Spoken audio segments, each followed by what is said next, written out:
আসসালামু আলাইকুম ওয়া রাহমাতুল্লাহি ওয়া বারাকাতুহু। ইন্নাল হামদালিল্লাহ নাহমাদুহু ওয়া নাস্তাঈনুহু ওয়া নাস্তাগফির ওয়া নাউযু বিল্লাহি মিন শুরুরি আনফুসিনা ওয়া সাইয়্যাতি আমালিনা মান ইয়াহদিহিল্লাহু ফালা মুদিল্লা লাহু ওয়া মান ইউদ্লিলহু ফালা হাদিয়া লাহু ওয়া আশহাদু আন লা ইলাহা ইল্লাল্লাহু ওয়াহদাহু লা শারীকা লাহু ওয়া আশহাদু আন্না মুহাম্মাদান আবদুহু ওয়া রাসূলুহু। আম্মা বা'দ। رب اشرح لي صدري ويسر لي أمري واحلل عقدة من لساني يفقهوا قولي رب زدني علما رب زدني علما।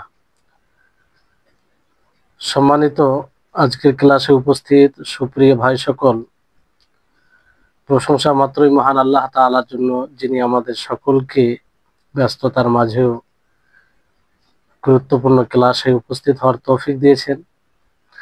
আজকে এই ক্লাস ইনশাআল্লাহ একটি খুব গুরুত্বপূর্ণ হাদিস নিয়ে। হাদিসটি ছোট হাদিস, কিন্তু বিশেষভাবে ফয়সালা করতে গিয়ে, বিচার করতে গিয়ে দুই দলের মধ্যে এই হাদিসটি খুব কাজে আসে। আর আপনারা সকলেই জানেন, এই কিতাবের ব্যাপারে সকলের ধারণা আছে যে আল আরবাঈন আন-নওয়ী, এই বইয়ে যেগুলো হাদিস একত্রিত করা হয়েছে, সবগুলো হাদিস আপনার এমন বিষয়ের উপরে রয়েছে যে বিষয়গুলো সকলকে জানা জরুরি, কিংবা যে বিষয়ের উপরে অনেক বিধান নির্ভর করে। বুঝতে পারলেন? মানে নীতিগত কথা রয়েছে এর মধ্যে। আর আপনারা এতগুলো হাদিস শুনেছেন, আশা করি এটা উপলব্ধি করেছেন। প্রত্যেকটা হাদিস এরকম আপনি দেখতে পাবেন। এই জন্য আপনাদেরকে বলি যে যেমন ভাবে ক্লাসে অ্যাটেন্ড করেছেন, সময় পেলে একটা একটা হাদিস করে শুনবেন, যেহেতু রেকর্ড আছে, শুনবেন, এতে অনেক উপকার আসবে। কারণ এই 40টা হাদিস দ্বারা শুধু এই 40টা হাদিসই জানতে পারবেন না, এর সাথে রিলেটেড অনেক কিছু বিষয় আপনার বুঝতে সুবিধা হবে। তো আজকে হাদিস রয়েছে 33 নম্বর হাদিস। হাদিসটি হচ্ছে আন ইবনে আব্বাস রাদিয়াল্লাহু আনহুমা আন্না রাসূলুল্লাহ সাল্লাল্লাহু আলাইহি ওয়াসাল্লাম قال لو يعطى الناس بدعواهم لادعى رجال أموال قوم ودماءهم ولكن البينة على المدعي واليمين على من أنكر। حديث حسن رواه البيهقي وغيره هكذا وبعضه في الصحيحين।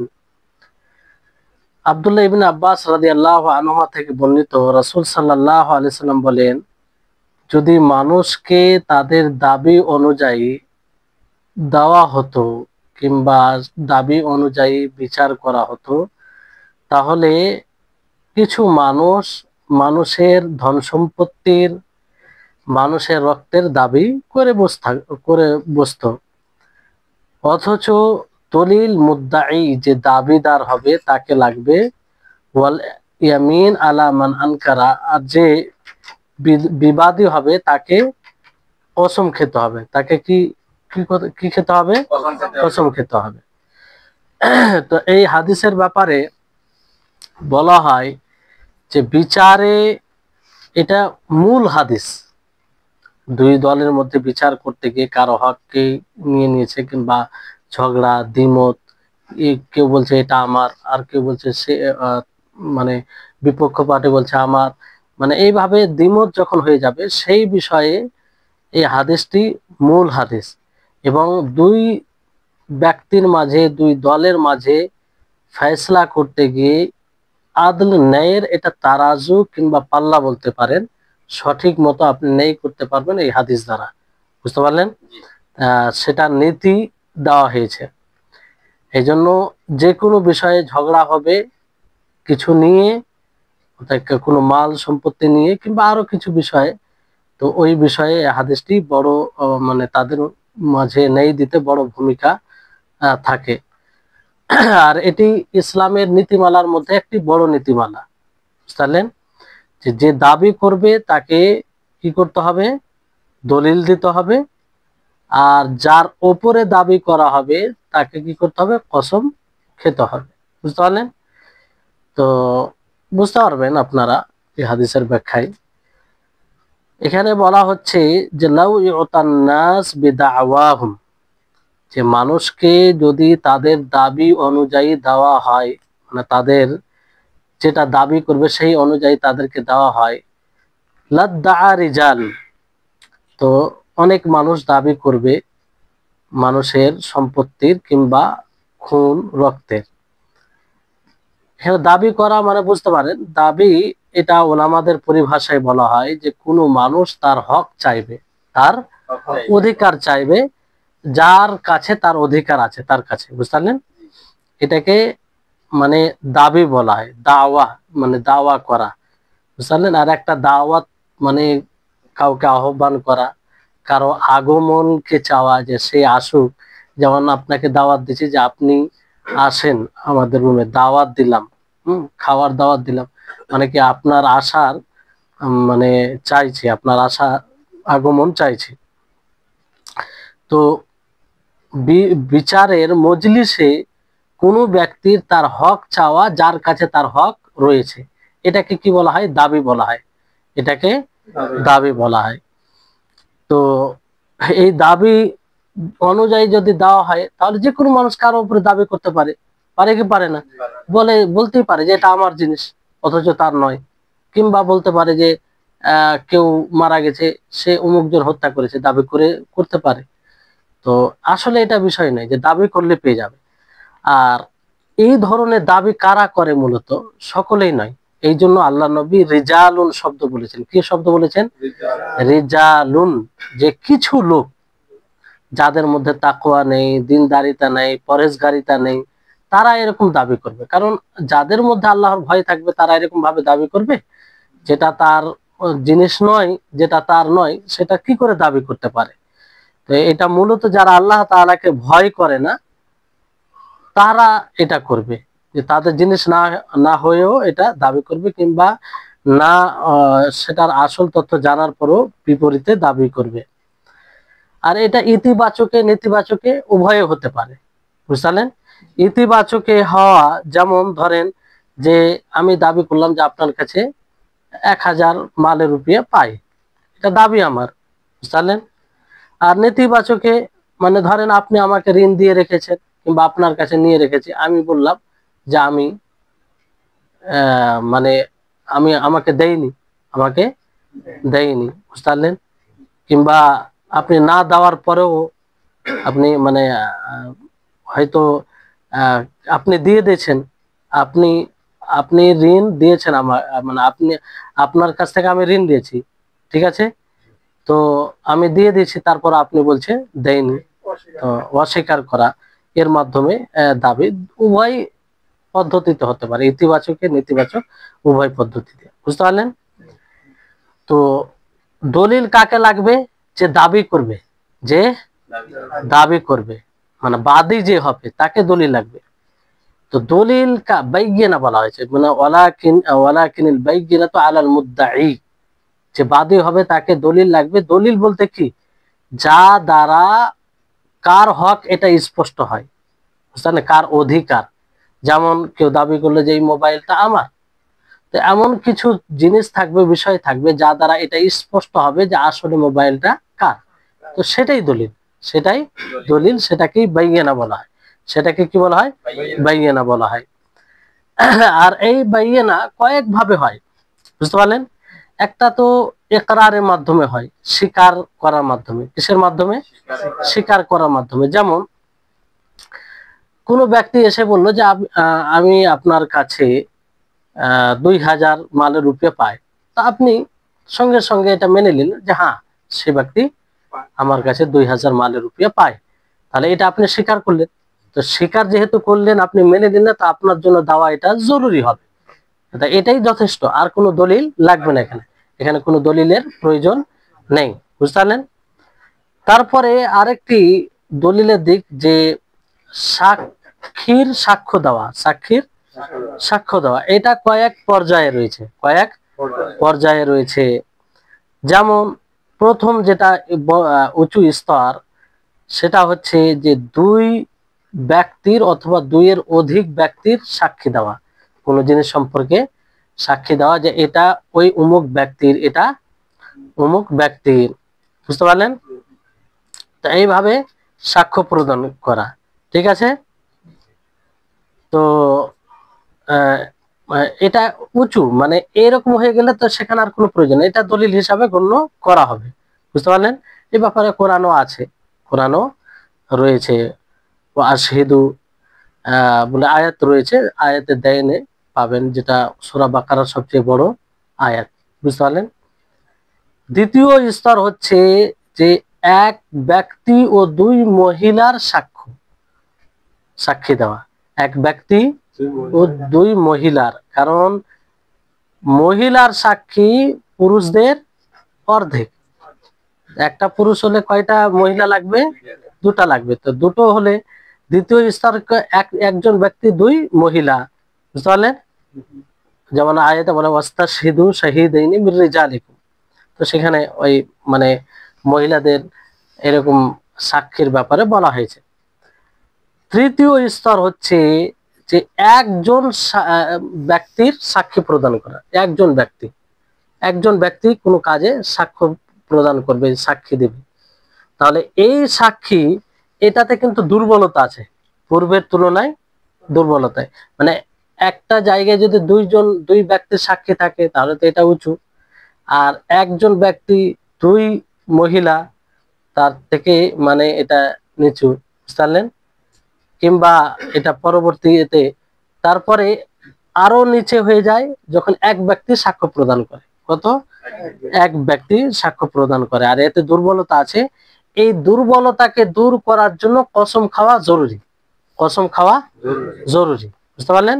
এখানে কসম খেতে হবে, কারণ হাদিসে রয়েছে, যেমন সহিহ মুসলিমে রয়েছে যে নবী সাল্লাল্লাহু আলাইহি সাল্লাম কসম ও এক ব্যক্তির সাক্ষ্য দ্বারা কি করেন? ফয়সালা করেন, বিচার করেন। বুঝলেন? তো কিন্তু শুধু যদি একজন ব্যক্তি থাকে তাহলে সেই একজন ব্যক্তি দ্বারা কিসাসে ফয়সালা, মানে যদি একজন সাক্ষী থাকে আর কসমও খায়, তো এটা দ্বারা কিসাস এবং হুদুদে বিচার করা যাবে না। কিসাস বুঝেন তো? কাকে বলে কিসাস? হ্যাঁ, মানে বদলা। কিসাস হত্যার পরিবর্তে হত্যা, কারো নাককে ফাটিয়ে দিলে আপনি, তো সেটার পরিবর্তে সেটাই করবে। কারো আপনি দাঁত ভেঙে দিলেন, তো দাঁতের পরিবর্তে দাঁত ভাঙা হবে, এটা কিসাস। কিংবা হাত হুদুদ, যেমন চোর চুরি করলে সাব্যস্ত হলে তার হাত কাটা যাবে। তো এইগুলো বিষয়ে একজন সাক্ষী আর কসমে কিন্তু ফয়সালা করা যাবে না। এটা শুধু কিসে করা যাবে?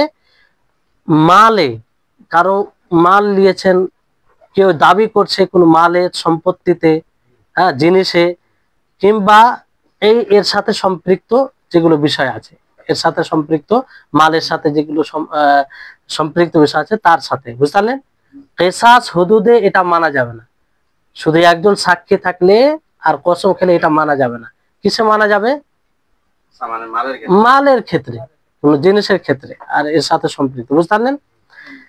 তারপরে স্তর হচ্ছে যে শুধু মহিলাদের সাক্ষী, পুরুষের না থাকা। তো এটা মূলত গ্রহণযোগ্য নয়, তবে বিশেষ প্রয়োজন হলে গ্রহণ করা যাবে। যেমন এমন বিষয় যদি হয় যে বিষয়ে তাদের ছাড়া কেউ জানে না, তাদের ছাড়া কেউ জানে না। কিছু কিছু বিষয় রয়েছে যে স্বাভাবিকভাবে তারাই সেটার জ্ঞান রাখে। বুঝলেন? যেমন রাজাত, দুধ পান করার বিষয়ে, কাকে দুধ পান করিয়েছে, এটার প্রতি কে বেশি খেয়াল রাখে? মহিলারা। বাচ্চা জন্ম দেওয়ার ব্যাপারে কে বেশি জ্ঞান রাখে? মহিলারা। কিংবা তাদের বিশেষ যেগুলো মানে ত্রুটি রয়েছে বিশেষ তাদের সাথে, যেটা এগুলোর ব্যাপারে কারা বেশি খবর রাখে? তারাই। তো এই সব বিষয়ে তাদের শুধু সাক্ষী মানা যাবে। বুঝলেন? বাকি অন্য বিষয়ে নয়। তো এই হচ্ছে বিষয়।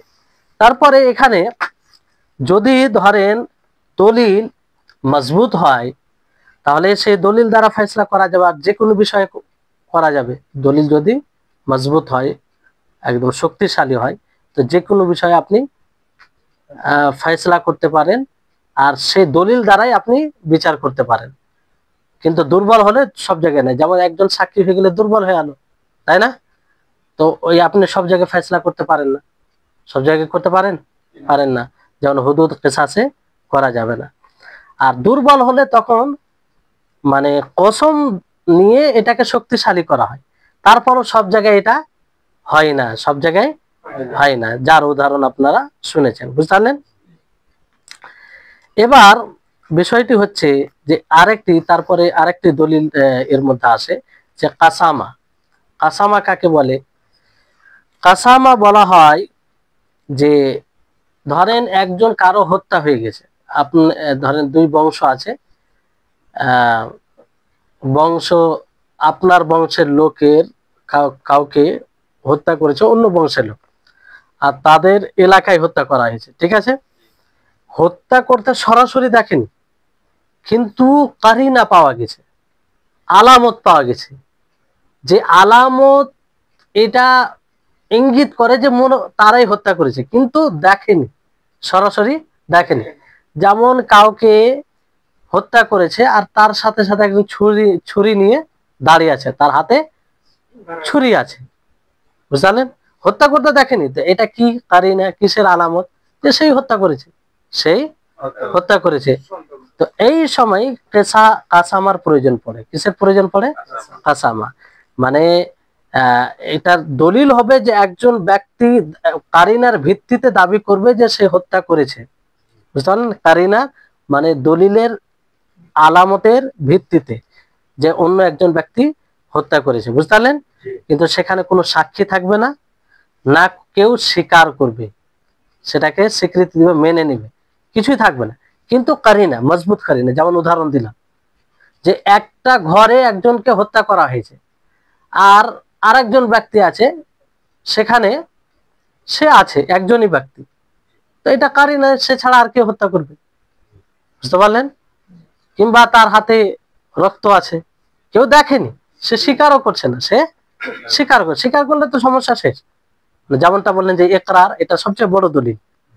বাইয়িনা মানে ইকরার করে নিলে, স্বীকার করে নিলে তখন কোনো সমস্যা থাকে না, মানে তখন এতে অনুযায়ী ফয়সালা হয়ে যায়। এবার এখানে এরকম ঘটনা ঘটলে কি করা যাবে? যেটা করা হয় সেটাকে কাসামা বলা হয়। এটা কি হয়, তখন যারা আউলিয়া মানে অভিভাবক, যাকে হত্যা করা হয়েছে, তার অভিভাবকরা দাবি করবে যে অমুককে হত্যা করেছে। যেমন আপনার বংশের লোককে অন্য বংশের লোক হত্যা করেছে, তো আপনারা ওলি হলেন তার অভিভাবক, আপনারা দাবি করছেন যে ওই বংশের লোক হত্যা করেছে, ওই বংশের লোক হত্যা করেছে।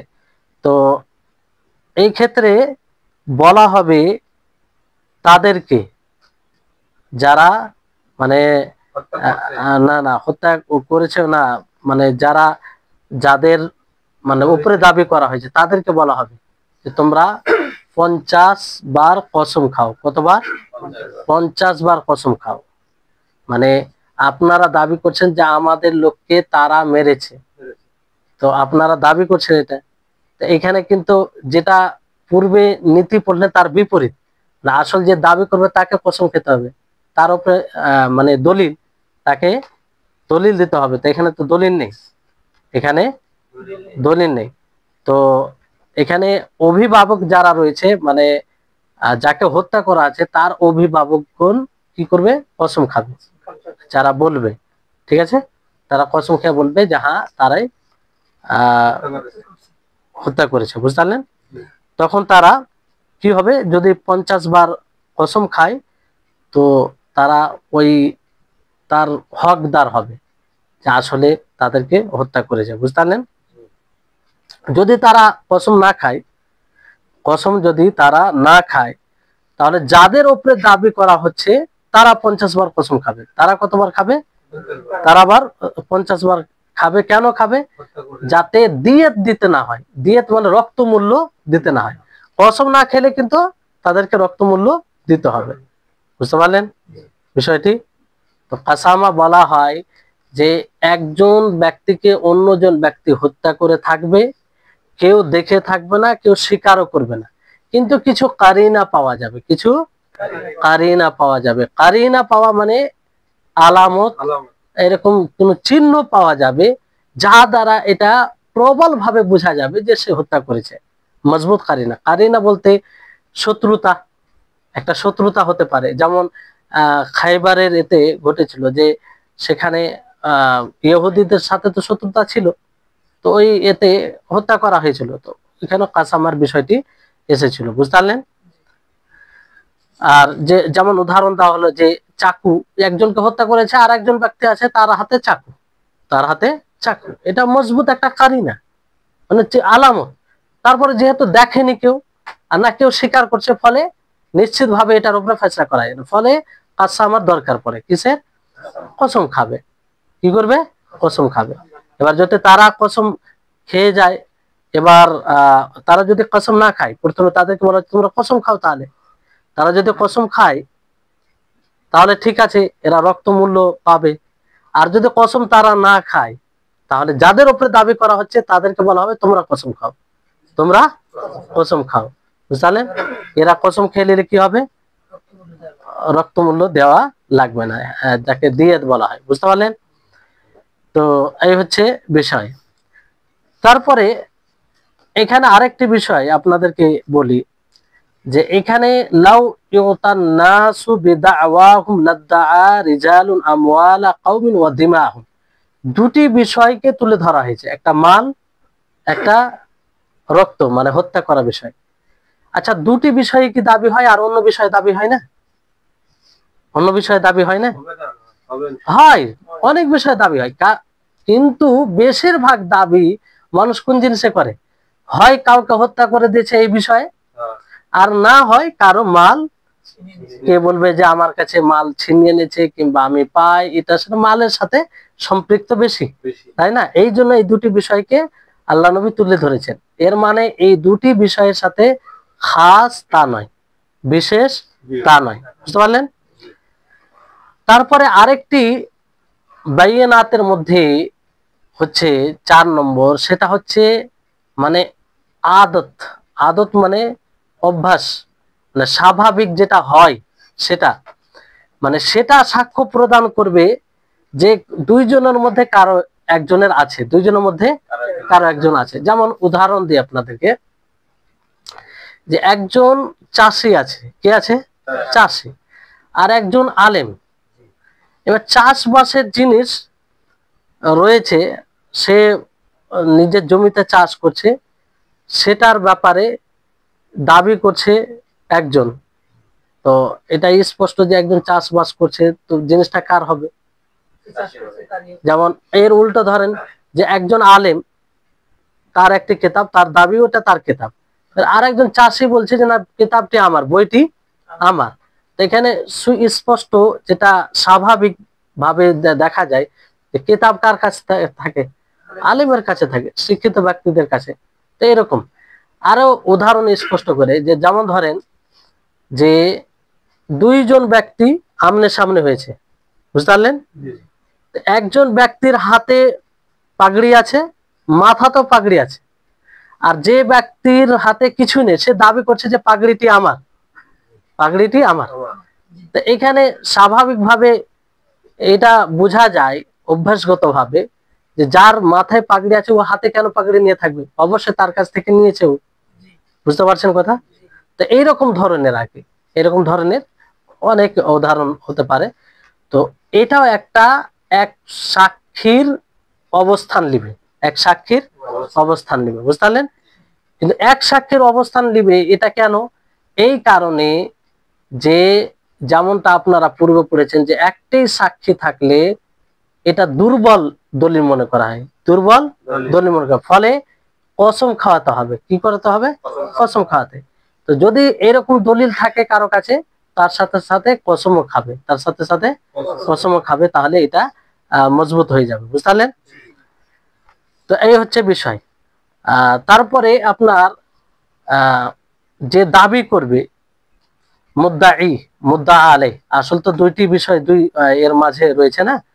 তো মুদ্দাই যে দাবি করবে, মানে যে সন্ধান করবে, আর মুদ্দা আলাই যার থেকে সন্ধান করা হবে, হ্যাঁ, যার উপরে যার থেকে সন্ধান করা হবে। এইভাবে এর ব্যাপারেও অনেক বলা হয়েছে। তারপরে হাদিসে রয়েছে যে মুদ্দাইয়ের উপরে দলিল লাগবে, তাকে দলিল দিতে হবে, ঠিক আছে। মুদ্দাই মানে দাবিদার, যে বাদী হবে, কি হবে? বাদী হবে, তাকে দলিল দিতে হবে। তবে কাসামের ক্ষেত্রে মানে অন্যরকম। আর যে মুদ্দা আলাই, মানে মুদ্দা আলাই হবে, যার উপরে দাবি করা হবে, তাকে কি দিতে, তাকে কসম খেতে হবে, তাকে কসম খেতে হবে। তো কসমটা কিসের খাবে?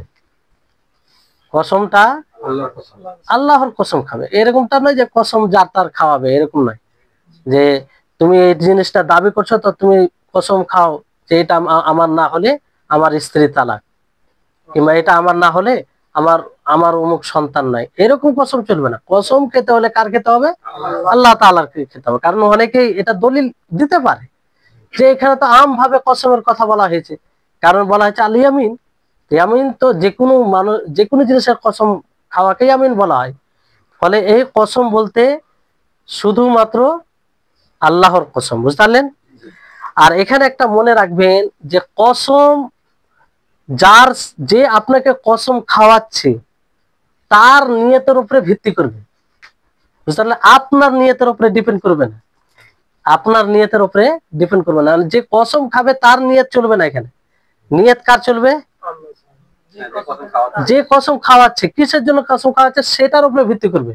আপনি হৃদয়ে মানে কৌশল অবলম্বন করে অমুকের কসম খেয়ে নিলাম আর মিথ্যা মিথ্যা থেকে বেঁচে গেলাম, এরকমটা হবে না। যেমন এর উদাহরণ মানে এই প্রায় কথা শেখ সুলাইমান আর রুহাইলী হাফিজাহুল্লাহ তিনি বলেছেন। তো তার মধ্যে উনি একটা উদাহরণ দিয়েছেন যে একজন ব্যক্তি, মানে দুইজন ব্যক্তি, একজন দাবি করছে যে আমার জমি নিয়ে নিয়েছে, মানে ওটা আমার জমি, আর একজন বলছে না এটা আমার, ঠিক আছে। এবার কাজের কাছে বিচার গিয়েছে, তাদের মাঝে সমাধান একটা করতে হবে। তো কাজী বলেছে ঠিক আছে তুমি দাবি করছো তো কসম খাও, কসম খাও। সে জানে যে যেহেতু আমি দাবি মানে বাদী, তো আমাকে তো দলিল দিতে হবে। আর যার উপরে মানে দাবি করা হয়েছে তাকে কি কসম খেতে হবে। তো সে জানে যে যেহেতু আমাকে কসম খেতে হবে, তা আগে থেকে একটা কৌশল অবলম্বন করলো। কি করলো? জুতো পরলো, পায়ে জুতা পরলো।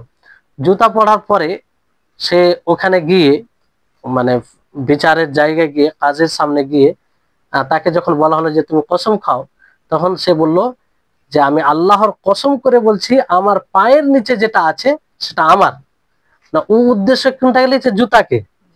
কিন্তু এই থেকে যারা উপস্থিত আছে তারা কি মনে করবে? স্বাভাবিক যে জমিন, জমিনকে মানে এটাকে বুঝাবে, বুঝতে পারলেন?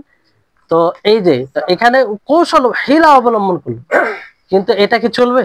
চলবে না। মানে যে কসম খাওয়াচ্ছে কাজী কিসের জন্য কসম খাওয়াচ্ছে সেটার উপরে ভিত্তি করে এটা মানে হবে, মানে তার নিয়ত চলবে না, তার যে কসম খাচ্ছে তার নিয়ত এখানে চলবে না, বুঝতে পারলেন? অনেকে বলতে পারে যে না এইভাবে আমি তো কসম এরকম খেয়েছি, আরো অনেক এরকম ঘটেছে। তো এরকম যেমন হাদিসে আছে যে আল ইয়ামিনু আলা নিয়াতিল মুস্তাহলিফ, যে কসম খাওয়াবে তার নিয়তের উপরে ভিত্তি করে হবে। আর মিথ্যা কসম করে কারো মাল যদি কেউ ছিনিয়ে নেই, কারো মাল ছিনিয়ে নেই কিংবা কারো হক নিয়ে নেই, তাহলে আল্লাহ তাআলা তার উপরে রাগান্বিত হয়। এবার চিন্তা করুন, আমরা যদি মিথ্যা কসম করি কারো হক, কারো হক বলতে কি আপনি পুরো দুনিয়া যদি অর্জন করে নেন, পুরো দুনিয়া, আর আল্লাহ তাআলা আপনার উপর রাগান্বিত হয়, তো এতে আপনি লাভবান হলেন না ক্ষতিগ্রস্ত হলেন? ক্ষতিগ্রস্ত। কয়দিন আপনার কাছে এইসব দুনিয়া থাকবে? তো আল্লাহ তাআলা রাগান্বিত হওয়া, এর চেয়ে আর বড় শাস্তি কি হতে পারে, বুঝলেন? তারপরে হাদিসে এরকম ভাবে বলা হয়েছে যে তার উপরে জাহান্নাম ওয়াজিব হয়ে যায়, যে এরকমটা করে জাহান্নাম ওয়াজিব হয়ে যায়। তো এইরকম ভাবে মিথ্যা কসম খেয়ে কারো হককে নিয়ে নেওয়া, হ্যাঁ, কারো মানে জিনিসকে নিয়ে নেওয়া, এটা কোনো মতেই মানে ভালো জিনিস না, বরং জাহান্নামে নিয়ে যাবে এই বিষয়টি, বুঝতে পারলেন? আর এখানে একটি গুরুত্বপূর্ণ বিষয় মনে রাখবেন, যেটা সবসময় আমাদের কাজে লাগবে, সেটা হচ্ছে যে কাজী যে কোনো বিচারক, সে যে ফয়সলা করবে, বিচার করবে, তার বিচার সে বাহ্যিকটা দেখে বিচার করবে, বাহ্যিকটা দেখে। যদি শরীয়ত সম্মত সে বিচার করে থাকে, তাহলে তার বিচার ধর্তব্য হবে কিসে? বাহ্যিক, যেটা সে শুনেছে, যেটা তার কাছে উপস্থাপন করা হয়েছে সেই অনুযায়ী সেটা বিচার মনে করা হবে দুনিয়াতে। কিসে? দুনিয়াতে। কিন্তু আসলে যদি তার বিপরীত হয় তো কাজীর বিচার সেটাকে হালাল করবে না। মানে এর উদাহরণ হচ্ছে, যেমন ধরেন আমি কাজী বিচার করি, আপনারা দুইজন আমার কাছে এলেন, বুঝলেন? আপনি দুজনেই দাবি করছেন যে এটা আমার, আপনি দাবি করছেন এটা আমার, কিংবা কোনো ঝগড়া হয়ে গেছে, আপনি বলছেন না উনি আমার উপরে জুলুম করেছে, ইনি বলছেন না উনি আমার উপরে জুলুম করেছে। তো দুইজনের মধ্যে একজন একজন ভাষায় খুব মানে মিষ্টতা রয়েছে, মিষ্ট ভাষী যাকে বলে, হ্যাঁ, মিষ্ট ভাষীর ব্যাপারে যাক সবাই নয়, খুব কমই পাওয়া যায়। বেশিরভাগ যারা মিষ্ট ভাষী হয় মানুষকে ধোকা বেশি দেয়, তবে সবাই নয়, হ্যাঁ, বেশিরভাগ এরকমটা মানে অভিজ্ঞতায় দেখা যাচ্ছে, আল্লাহ হেফাজত করুক। তো বিষয়টি হচ্ছে যে একজন মিষ্ট ভাষীর কারণে বিচারক তো মানুষ, সে তো আর গোপনে বিষয় জানে না, সে তো আপনার হৃদয়ে মানে খবর জানে না কোন নিয়েতে কথা বলছেন। তো একজন ভালোভাবে কথাকে উপস্থাপন করতে পারে আর একজন পারে না, অথচ যে পারে না সে মজলুম, সে মজলুম, সে অত্যাচারিত। আর যে পারে মানে খুব সাহস করে বলতে পারে, গোছিয়ে কথাগুলো তুলে ধরতে পারে, আছে কি নাই? অনেক অনেক আর এরকম আছে যে মজলুম মানে জালিম হওয়ার পরে এমন ভাবে সে নিজেকে নিষ্পাপ, নিজেকে মানে নির্দোষ সাব্যস্ত করবে, কিংবা এমন ভাবে উপস্থাপন করবে যে মনে হবে যে ব্যক্তি নির্দোষ, নাকি তার কোনো দোষই নেই। তখন কাজী যেটা শুনবে সেই অনুযায়ী তার মানে ধারণা, তার জ্ঞান অনুযায়ী ফেসলা করে। এখানে কিন্তু তার বিপরীত হয়ে থাকে। এখানে কাজী দোষিত হয় না, কারণ সে বাহ্যিকটা দেখে ফেসলা করেছে, বুঝতে পারলেন?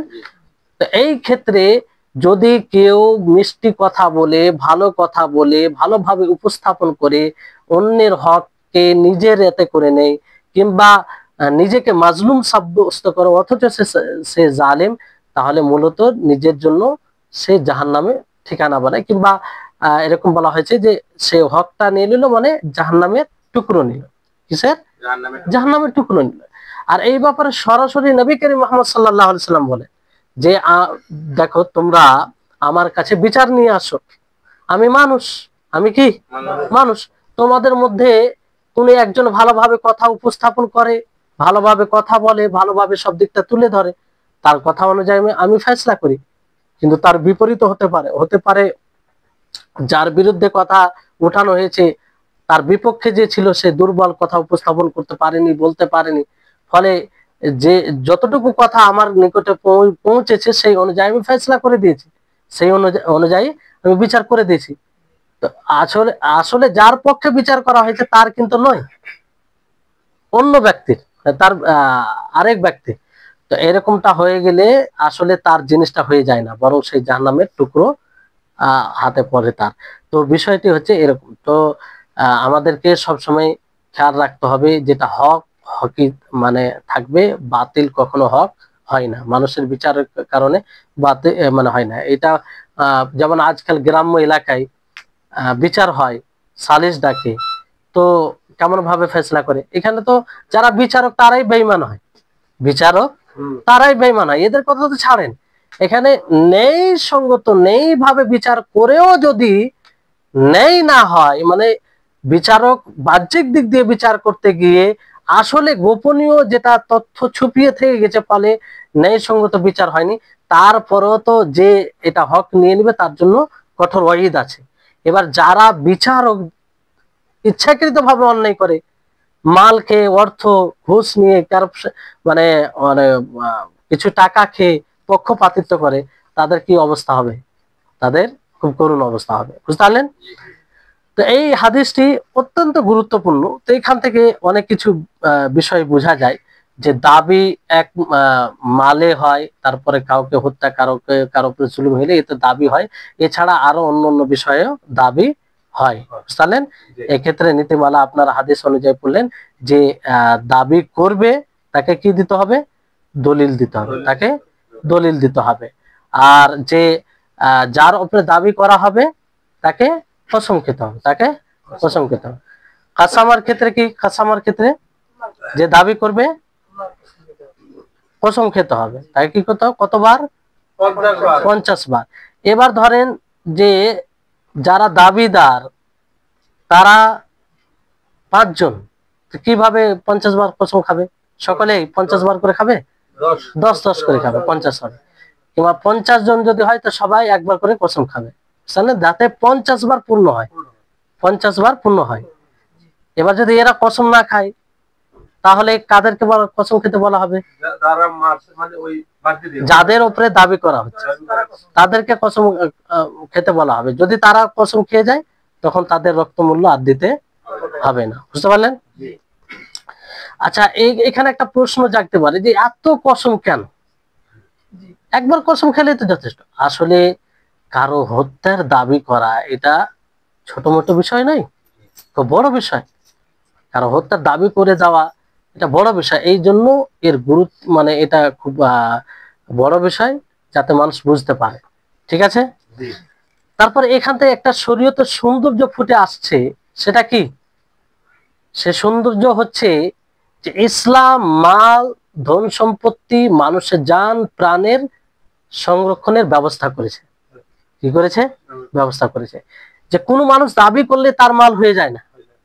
কোন মানুষ দাবি করলেই সে, মানে কারো ব্যাপারে দাবি করলে সে হত্যা করেছে, তো এইভাবে তাকে ফয়সালা করা হয় না।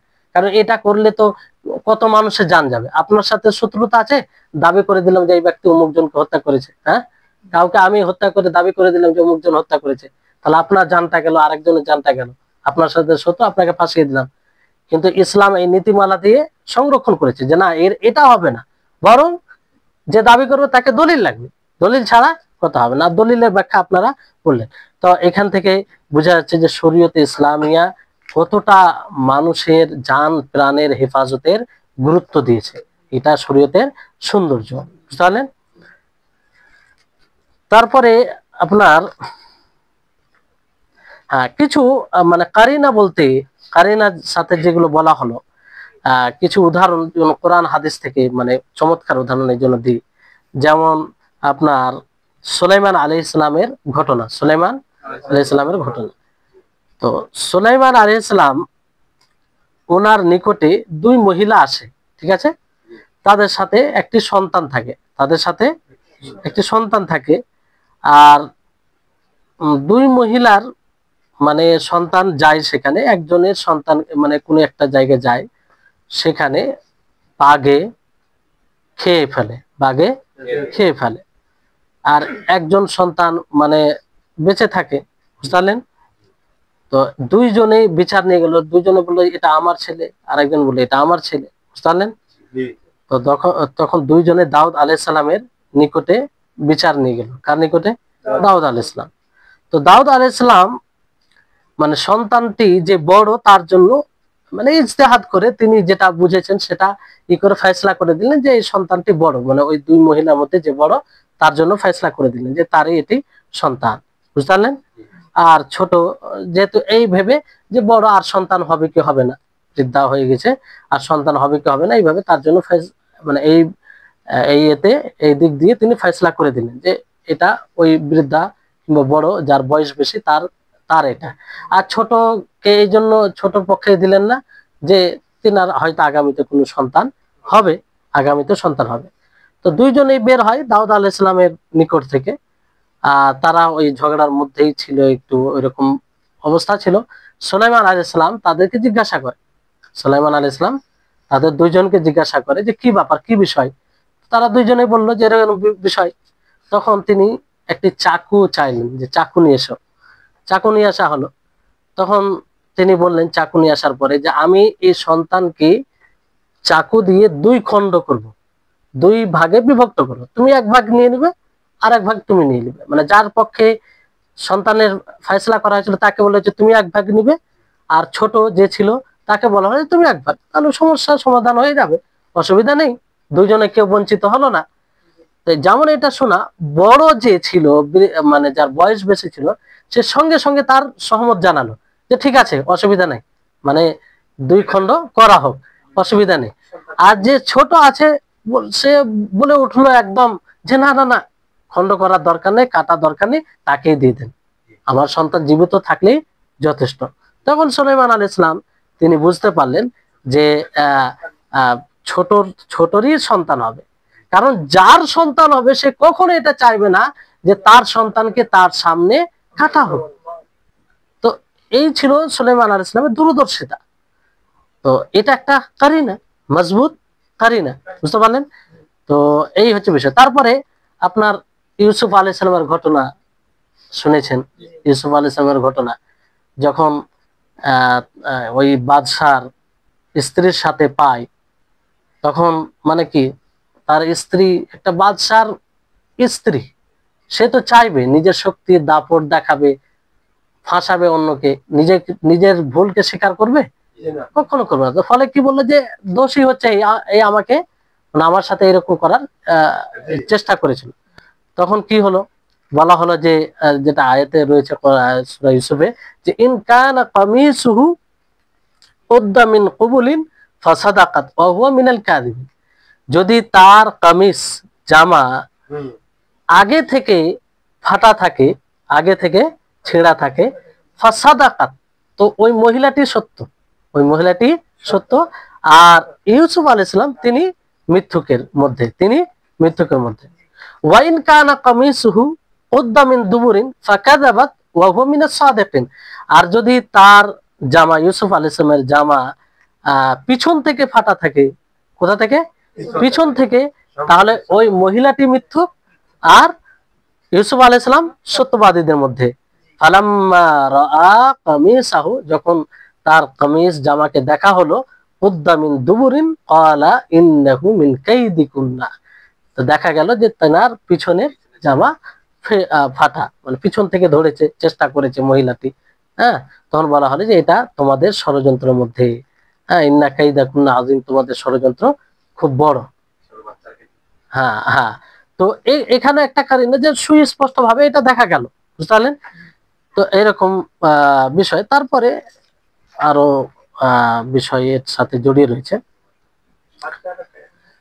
তো এই হচ্ছে বিষয়। তাহলে এই হাদিসটি আমরা যদি দেখি, যদি আমরা খুব ভালোভাবে উপলব্ধি করি, তাহলে আমাদের অনেক সমস্যার সমাধান হবে, এবং সমস্যার সমাধান করতে খুব অথেন্টিক ভাবে ন্যায়ের সাথে সমাধান করা যাবে।